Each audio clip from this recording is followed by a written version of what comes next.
I welcome the audience, and I'm proud to be here and represent our results. At first, I will do some very brief introduction of the choice of the topic. Then I discuss some of our results, and then I make some conclusions. And the last part is the proposal for future investigation.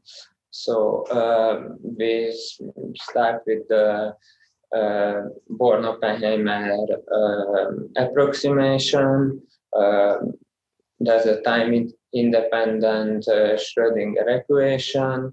Using that approximation, the electronic and nuclei, the motion of electronic and nuclei problem can be solved.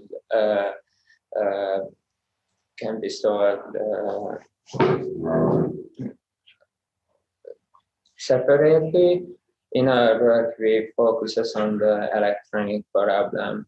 DFT methods, density functional methods, can be used for large systems. Enzymes are large-scale systems, so if one should use DFT methods, it doesn't work. It will not work.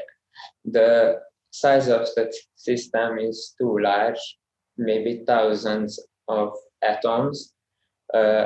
So the question is, what can we do? There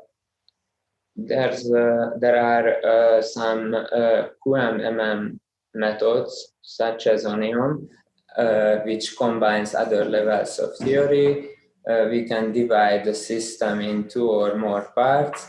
The most important part of the enzyme, such as the substrate and the reacting center of the enzyme, are created in quantum Macaulay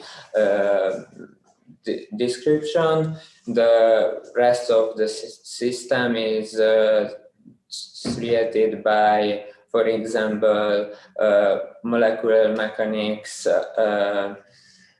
classical force fields, which are really cheap compared to the QM levels. So some aspects of the potential energy surface, searching chemically relevant species like reactants, transition states, maybe there are some intermediates and products. In quantum chemistry, these corresponds to finding critical points of the potential energy surface.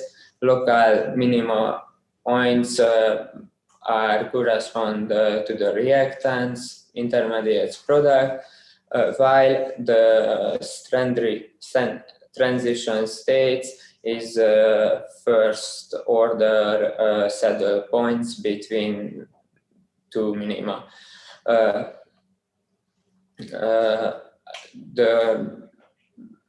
One of the most important part of determining chemically relevant data, such as activation energy barriers or activation Gibbs-free energy barriers, and the corresponding reaction rate constant.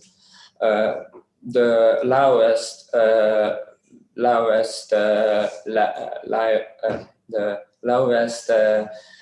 reaction constant is the rate determining, corresponds to the rate determining step of the reaction, which has the highest activation Gibbs-free energy. Some details of the choice of the system. The enzyme is the monoamine oxidase. It has 2 isoforms. In this project, we focus on the A type. There's another form, MoB. They are shares about 70% of structural identity. Mo enzymes are important because they regulate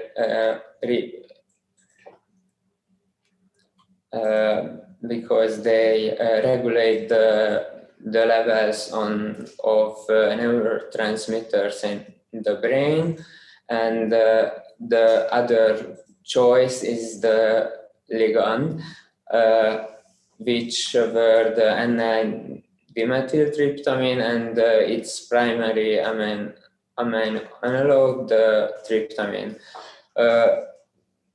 DMT is important. It's an interesting compound because many people may have heard about the very powerful psychedelic substance. It's usually regarded as the spirit molecule, and it may have therapeutic potentials. In addition, which makes the whole thing more interesting, the human body contains DMT in trace levels, and it also can be found in plants. It has proven that DMT has a role in immunity, tissue protection, and inflammatory responses as well. So it's a very interesting substrate. So this scheme represents how monoamine oxidase enzyme works. We focused on the right side, where the flavin adenine dinucleotide cofactor of the enzyme is reduced to quinone or hydroquinone form. Then the other step is the flavin is reoxidized by by molecular oxygen, producing hydrogen peroxide. So some of our results, we calculated the estimated distribution of DMT and tryptamine substrates, and we found that the protonated form TH plus or DMTH plus is the most abundant in the body pH and body temperature. So these protonated substrates should be conserved in mechanistic aspects. Okay, so there are many scenarios in the literature has been suggested for the mechanistic description of how monoamine oxidase work.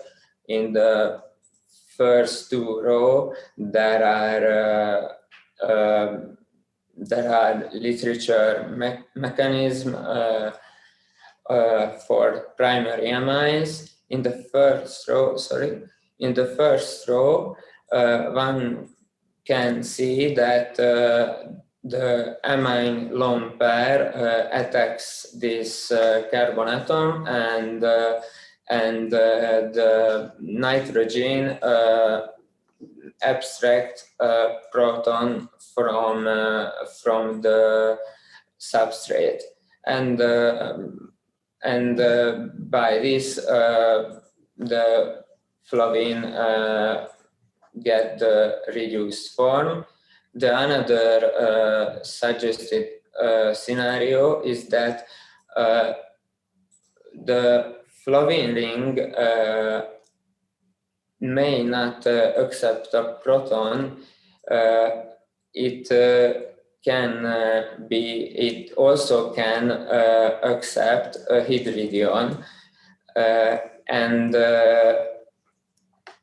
the next step is so in the next step there's an adduct formation, and by two H2O molecules, the proton from the amine can go to the flovin NH atom, and thereby we get the neutral imine form of the substrate and the full reduced hydroquinone form of the enzyme. So I speak our proposed scenario, which is similar to this one.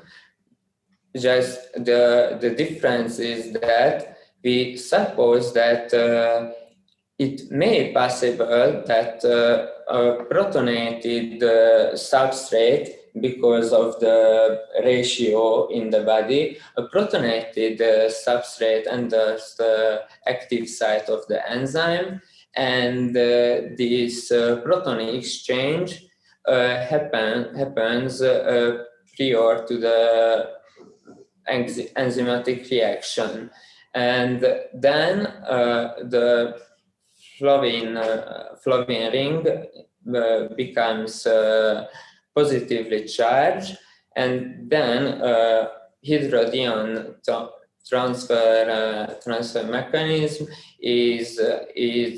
can be accelerated so much.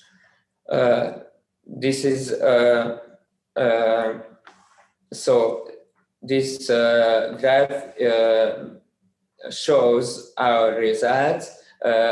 This is the reference point, the reactants, and one can see that the usual form of the coenzyme, the neutral fat,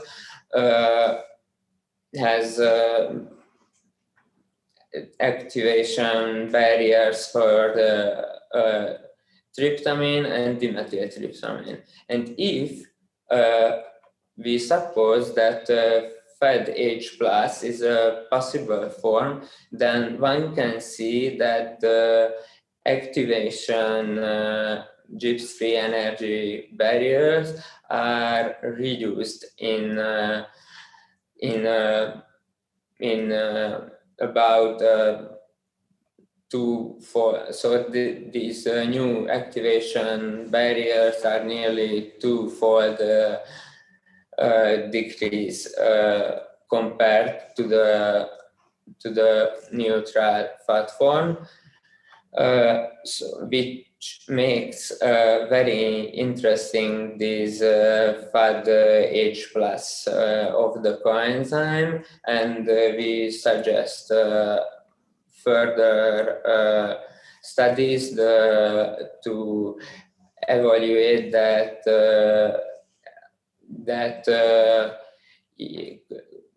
can this could this FAD-H plus coenzyme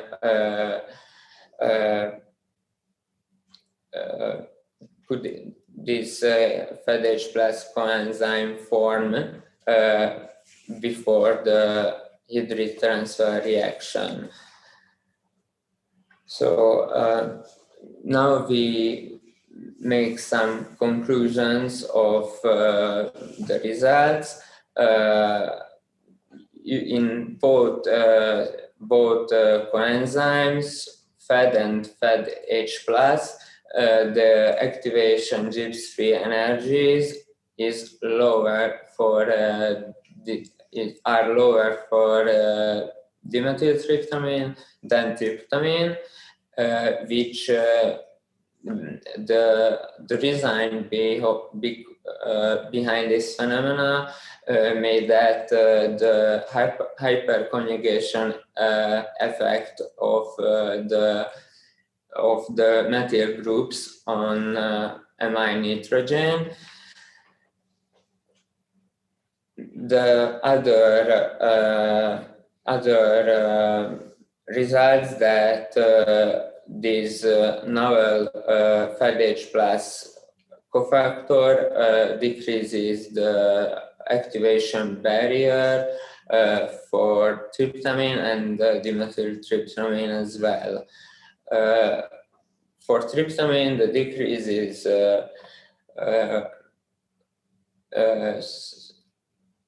38 kilocalories per mole and 11 kilocalories per mole for dimethyltryptamine.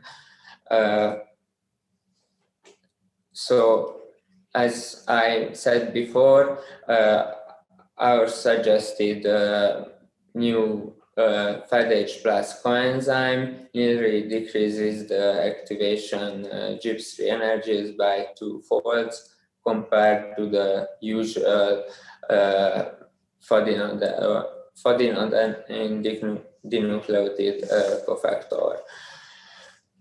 We made some proposals for future investigations.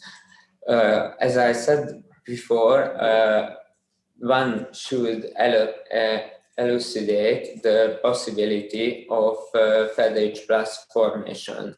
Maybe that the protonated substrate somehow can bring the positive charge via H2O molecules to the flovin edge atom here, and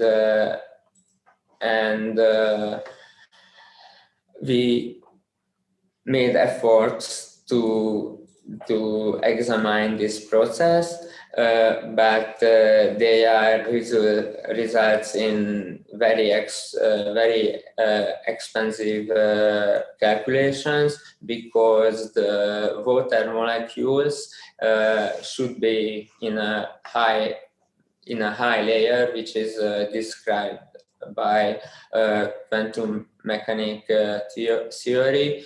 This is important because of the cleavage of bonds and the formation of bonds, best described in quantum mechanical methods. Other interesting questions is what is the final product of monoamine oxidase catalyzed oxidation of amines. For positively charged iminium cation,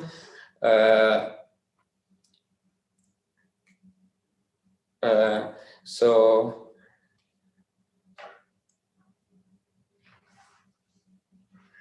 just a minute.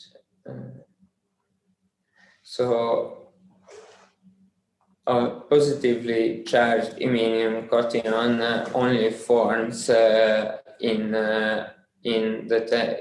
reactions by tertiary amines such as DMT, because it's the only possibility, since tertiary amines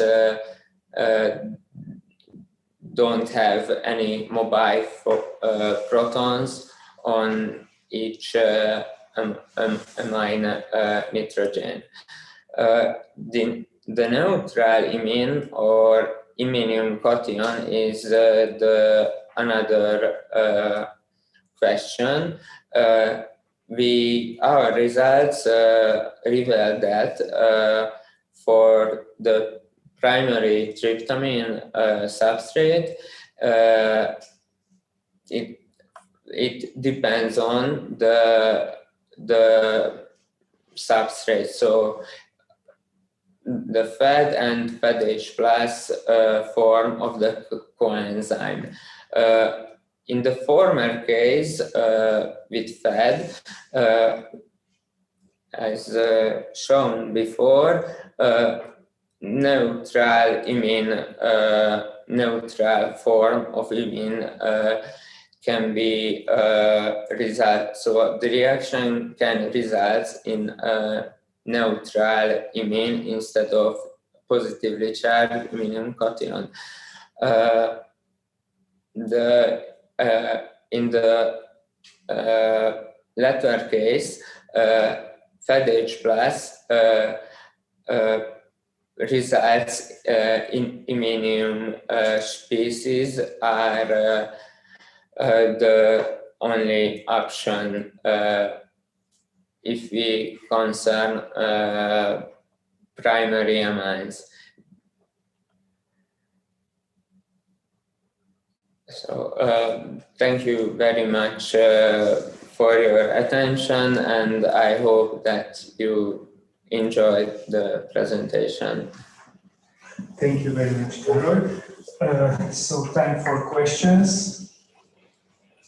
I think it's anybody getting so tired. I would have a question. So how much speed up could you gain from the CPU, GPU thing, and what? Yeah, basically. Yes, the most so in geometry optimizations is the goal that finding local minima or transition state structures. The most expensive part of this optimization technique is maybe the Hessian calculation. So, which means that we suppose that the potential energy surface is quadratic. For transition state computations,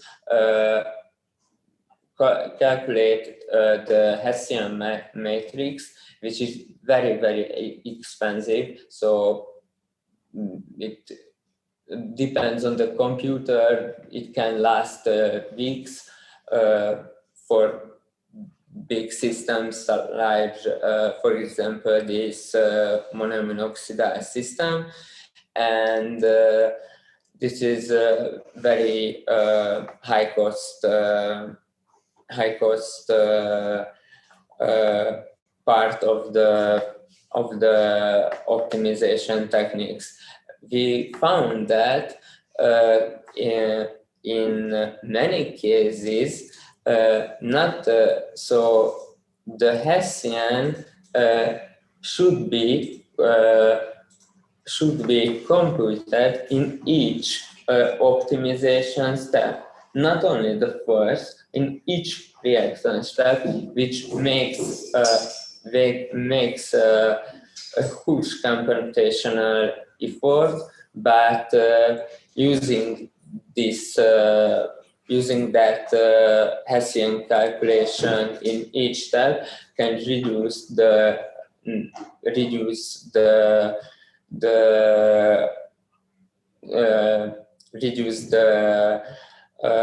optimization step, and one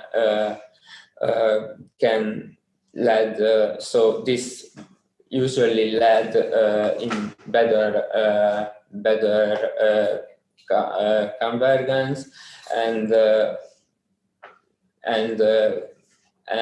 instead of not using this Hessian approach, the optimization cycles is about 300 or more.